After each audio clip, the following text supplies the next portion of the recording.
Hello friend, welcome to MK Pharma Trick. Today we'll be discuss B.Pharm 7 semester subject Pharmacy Practice. वैसे देखा जाए तो ये subject B.Pharm और D.Pharm वालों के लिए इम्पोर्टेंट है, बट D.Pharm वालों के लिए सब्जेक्ट हॉस्पिटल क्लिनिकल फार्मेसी के नाम से जाना है। बट हम इस वीडियो में बात करने वाले हॉस्पिटल फार्मेसी के बारे में। तो इस वीडियो को स्टार्ट करने से पहले चैनल को सब्सक्राइब और लाइक कर दीजिए। तो हम देखते हैं डायरेक्ट हॉस्पिटल फार्मेसी की definition. Hospital pharmacy is a department services in a hospital which is working under the direction of professionally competent legally qualified pharmacist। ये हो गई हॉस्पिटल फार्मेसी की डेफिनेशन। जो हॉस्पिटल फार्मेसी का डिपार्टमेंट होता है उसके अंदर जो मेडिसिन होती है उसकी storage, compounding, dispensing, manufacturing, testing, packaging and distribution of drugs ये होता है।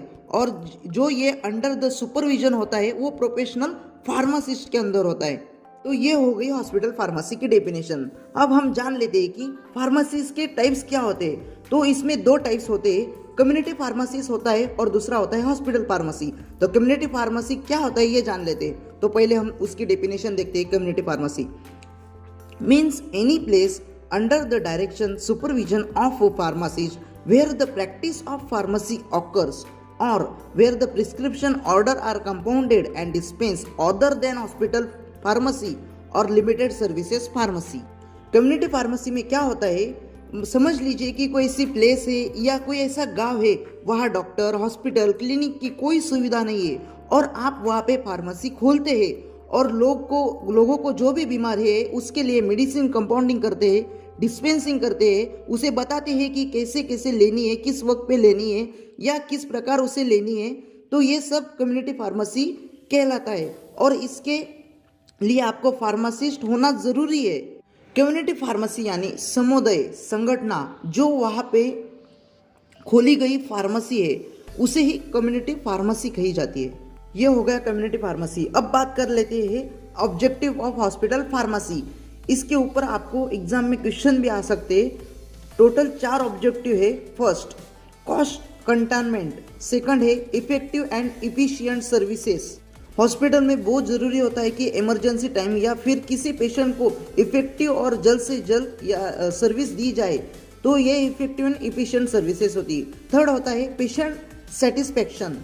फोर्थ ऑब्जेक्टिव होता है इफेक्टिव स्टाफ यूटिलाइजेशन। ये हो गई ऑब्जेक्टिव। अब बात कर लेते हैं रोल ऑफ हॉस्पिटल फार्मेसी। पहला रोल है फोरकास्ट ऑफ डिमांड, कितनी मेडिसिन लगने वाली है उसका अंदाज और उसकी प्रोडक्शन करना। सेकंड होता है सिलेक्शन ऑफ रिलायबल सप्लायर्स, आप जिन मेडिसिन ड्रग्स मंगाते हैं वो टाइम टू टाइम आपको मिल रहे हैं क्या, आपके ड्रग स्टोर में है क्या, ये देखना।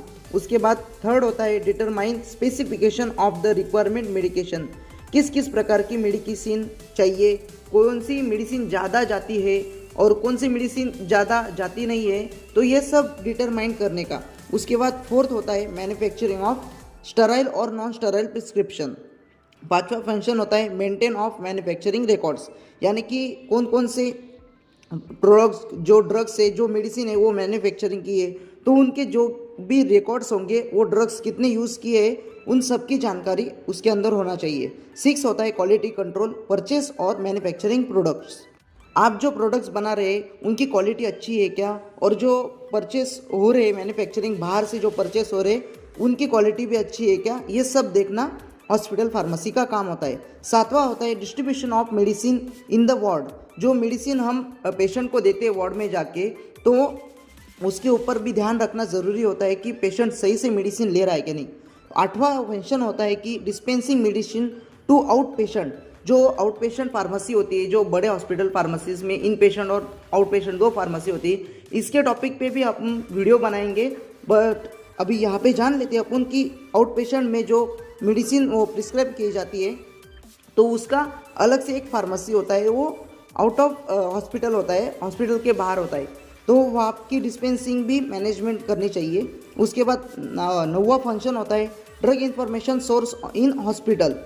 हॉस्पिटल के अंदर कितना ड्रग्स है या फिर कितना मंगाना है, कितना पड़ा है, तो ये सब देखना भी हॉस्पिटल फार्मेसिस्ट का रोल होता है। 10वां है patient counselling and maintenance, patient को सही से मेडिसिन दी है, पेशेंट को मेडिसिन का क्या इफेक्ट हो रहा है, ये सब काउंसलिंग करना और उसका मेंटेनेंस करना रिकॉर्ड्स, ये सब काम हॉस्पिटल फार्मासिस्ट के होते हैं। और 11 होता है liaison between medical and nursing and the patient. तो जो मेडिसिन अपन नर्स और पेशेंट इन तीनों के जो रिलेशन है वो अच्छे होने चाहिए। नर्स ने इन्फॉर्म करना चाहिए कि पेशेंट ने ये मेडिसिन ली है, अभी उसको ये मेडिसिन देने की बाकी है, उसने कौन सी मेडिसिन नहीं ली है, उसके बाद पेशेंट क्या कहते हैं, उन्होंने प्रॉपर मेडिसिन लिया कि नहीं लिया, ये सब हॉस्पिटल फार्मासिस्ट के रोल होते हैं। और ये सब जानकारी कलेक्ट करना और सब ध्यान देना ये हॉस्पिटल फार्मासिस्ट का मेन रोल होता है। उसके बाद फार्मासिस्ट के रोल अब जान लेते हैं। हॉस्पिटल फार्मासिस्ट के रोल क्या होते हैं। हॉस्पिटल फार्मासिस्ट के रोल कह लीजिए या फिर हॉस्पिटल फार्मासिस्ट रिस्पॉन्सिबिलिटी, कुछ भी कह सकते हैं आप। तो रिस्पॉन्सिबिलिटी ऑफ फार्मासिस्ट देखते हैं, obtaining, storing and distributing pharmaceutical preparation using the practice which limit to transmission of infectious agent to patient. उसके बाद सेकंड है provide education for medical staff, physician, pharmacist, intern and other registered student, nursing and nursing student. उनको बताना है कि medicine staffs को, pharmacist को और अदर जो स्टूडेंट्स हैं उनको एजुकेशन देना है कि मेडिसिन कैसे डिस्ट्रीब्यूट करे, फार्मासिस्ट के रोल्स क्या होते हैं, ये सब जानकारी उनको देना है। थर्ड क्या होता है डिस्पेंसिंग एंड कंपाउंडिंग ड्रग्स, जो कंपाउंडिंग होता है ड्रग्स का और डिस्पेंसिंग होता है, ये भी फार्मासिस्ट का रोल्स होता है। उसके बाद फोर्थ होता है patient counselling and pharmaceutical care. अभी मैंने आपको बताया कि पेशेंट कैसा है, उसकी मेडिसिन कैसी चालू है, ठीक से मेडिसिन ले रहा है या नहीं ले रहा है, ये सारी चीज़ें पेशेंट काउंसलिंग और फार्मास्यूटिकल केयर्स में आती है। उसके बाद आता है प्रोमोट हेल्थ केयर सर्विसेज, यानी कि जो हेल्थ केयर सर्विसेज है जैसे इंश्योरेंस या कुछ और चीज़ें, तो उनके बारे में उनको बताना, ये सारी चीज़ें हॉस्पिटल फार्मासिस्ट के अंदर आती है। 6 होता है prescription, part of prescription liability and identification of medication related to problem like drug interaction, adverse reaction problem and other drug related problem. अगर उसको किसी मेडिसिन से एलर्जी है या फिर कोई मेडिसिन लेने से उसको इंटरेक्शन हो रहे, ड्रग इंटरेक्शन हो रहे, तो ये सब ध्यान रखना ये अपना फार्मासिस्ट का काम होता है। तो ये रोल होता है। उसके बाद 7वां है to maintain inventory control in hospital फार्मासीज।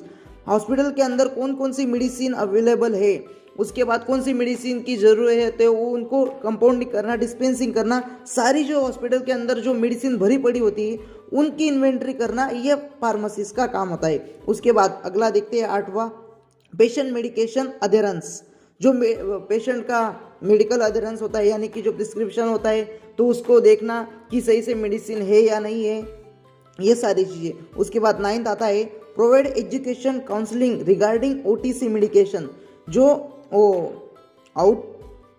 OTC medicine होती है उसके बारे में उनको बताना, एजुकेशन देना, काउंसलिंग करना, ये सारी चीज़ें ओटीसी मेडिकेशन के अंदर आती है। उसके बाद 10th होता है health education regarding to the communicable, non communicable disease and family planning methods.